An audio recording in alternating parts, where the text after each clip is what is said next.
For thousands of years, the orcs were the backbone of the armies of Sauron and Morgoth, and they would earn a cruel reputation as they became the chief enemy of the Free People. Even though they were formidable foes, the orcs had some crucial weaknesses that could be exploited by their enemies, and so towards the end of the Third Age, Sauron created a new type of orc called the Uruk-hai that redefined the orc race and allowed them to reach greater heights. Hey guys, it's Carl here, and in today's episode, we'll be exploring the differences between orcs, Uruk-hai and half-orcs. So before we can answer this question, I'd like to quickly clarify something about goblins. I know that in some other fantasy works, such as the Warcraft and the Warhammer series, goblins and orcs are often seen as different species that had their own unique properties and look. However, in The Lord of the Rings, they were actually the same creature. Tolkien would use these words interchangeably in his works, and so there is no difference at all between goblins and orcs. And just to be clear, this is not my own opinion, it's a fact. Anyway, now that that's hopefully cleared up, we can move on to the main topic. So when the orcs were first corrupted by Morgoth, they had a very interesting and crucial weakness, for they couldn't fight or work efficiently in sunlight. They would slowly start to feel dizzy and faint, and their legs would grow weak, and this compromised their movement and their combat prowess. This weakness was one of the reasons why most of the orcs were forced to live in dark caves or caverns in the mountains, or in lands that were covered by smoke and darkness, such as Mordor. They would dread the thought of enduring the sunlight or traveling during daytime, and they would avoid doing so at all costs unless they had a very dire reason or if they were commanded by their master. Because of this weakness, it was clear that the orcs could never reach their full potential, for it was holding them back, and if Sauron wanted to create the ultimate fighting force, he would have to find a way to overcome this flaw. It would take him thousands of years before he found a solution, for towards the end of the Third Age, Sauron discovered that over several generations, the men that were under his dominion could be reduced to an almost orc-like state of mind and habit, and through some horrible experimentation, they could mate with orcs. This unholy union would produce a superior breed of orc, the Uruk-hai, and these new creatures were first seen in the year 2475. Unfortunately, Sauron wasn't the only being to discover this horrible secret, for through his research, Saruman would also learn of this technique, and he too would commit to this unnatural breeding of men and orcs in his fortress of Isengard.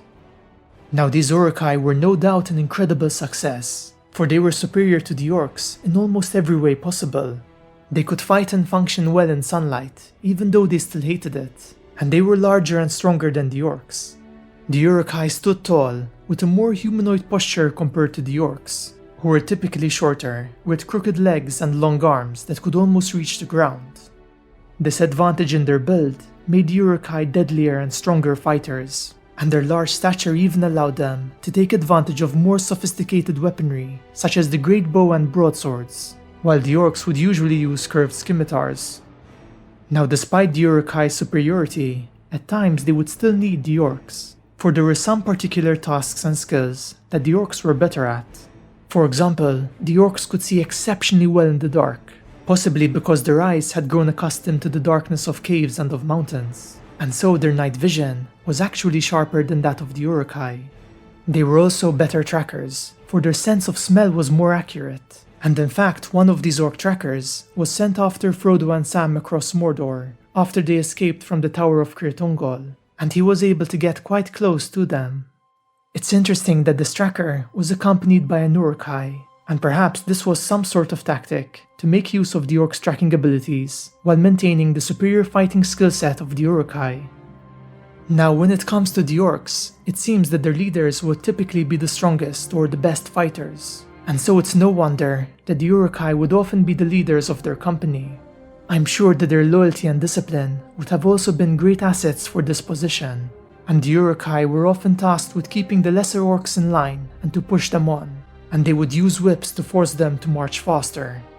If any of these orcs refused to obey an order or incited disagreement, the Uruk-hai would typically have no problem with killing them as long as it sent a message that no resistance would be tolerated.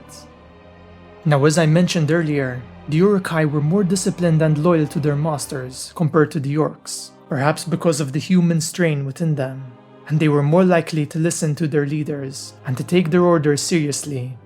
For example, after the band of Uruk-hai and orcs managed to capture Merry and Pippin, the orcs wanted to torture and search them and even kill them, while the Uruk-hai insisted that their orders were to take the hobbits to Isengard, unsearched and unspoiled, and that they would make sure that these orders were fulfilled. It seems that the Uruk-hai were able to contain their cruel instincts much better than the orcs, though it's worth mentioning that, despite their loyalty to Saruman, he seemed to trust men over them, so I guess that their loyalty was still far from perfect. Now, because of all these differences, it's natural that the Uruk-hai had a very poor opinion of the orcs. They saw them as cowards and weak warriors that were half-trained and barely useful. They couldn't even withstand the sun, and the Uruk-hai felt that if a job had to get done well, then it would usually fall upon them to see it through, for the orcs couldn't be trusted and they were too incapable. I'd also like to mention that apart from the orcs and Uruk-hai, there was also another breed called the half-orcs. Just like the Uruk-hai, they were created by breeding orcs with men, though I imagine that in their case, the human line was more prominent or dominant, for they looked like men with orcish features, and they could still mingle among humans without raising too much suspicion. It also appears that there was some sort of spectrum on how orcish these men could look, for those that were sent to spy in Bree could pass off as human, while the half-orcs that took part in the Battle of Helm's Deep were a lot more orcish. These beings also retained the cruel nature of the orcs and their harsh temperament, and they too were aligned with evil. Anyway friends, this wraps up today's video and I hope you enjoyed it. As always, I'd love to hear your thoughts on this topic. Can you think of any differences that I might have missed between the orcs and Uruk-hai? And do you think that there was any difference between the Uruk-hai of Mordor and Isengard? In my opinion, I always felt that the Uruk-hai of Isengard were more refined than those of Mordor, though this is just some weird feeling that I got from the books, and it's never explicitly stated. As always, I'd like to thank my patrons who have really helped to elevate this channel. It wouldn't be the same without you. And I would like to express how grateful I am for your support, especially our Wizard tier patrons, T. Gorman, Mike Feeney, Roland Mervold, and Jacob Williams. If you too would like to help support this channel while unlocking some cool perks, I'll be leaving a link to my Patreon page in the video description below.